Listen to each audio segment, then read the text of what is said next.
The Intergovernmental Panel on Climate Change revealed its devastating findings in the capital of Denmark, a country that's leading the world in efforts to become carbon neutral.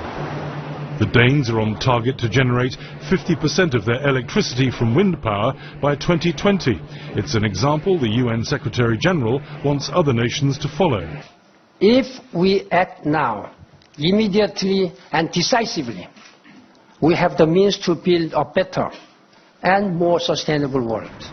This is supposed to be a wake-up call for the world, but will the biggest polluters take heed? There's due to be a make-or-break conference in Paris next year, and there's a real drive on to come up with a legally binding accord that will commit polluters to reducing their emissions. The biggest pressure is going to be on the developing nations, whose growing economies have helped to lift people out of poverty. Now they're going to be under real pressure to face up to their environmental responsibilities. In Copenhagen, where many people commute by bicycle, some fear the rest of the world does not take the environment as seriously as Denmark does. I'm very concerned about how things are developing in especially Asia, where I'm traveling a lot.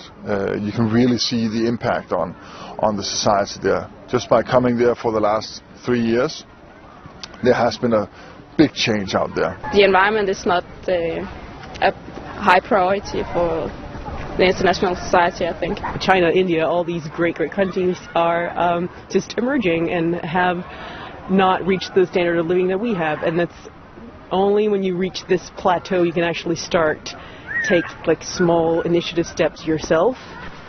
But some in the science community believe the world doesn't have to give up fossil fuel completely if carbon capture and storage technology is more fully developed. We know how to re-inject CO2 underground. They've been doing it for decades. We know how to capture CO2 from power stations. We just need to put the things together, and we also need to get the policy framework in place to give companies, to give countries the right incentives to get this very expensive technology progressed and deployed. Carbon capture is indeed among a menu of options the UN panel has laid out for action. But like all its recommendations, money is a factor, as is the need for agreement among nations with varied levels of commitment and resources. The UN Secretary General warns that there is no ambiguity in the scientists' message. Leaders must act, he said. Time is not on our side. Malcolm Brabant, CCTV, Copenhagen.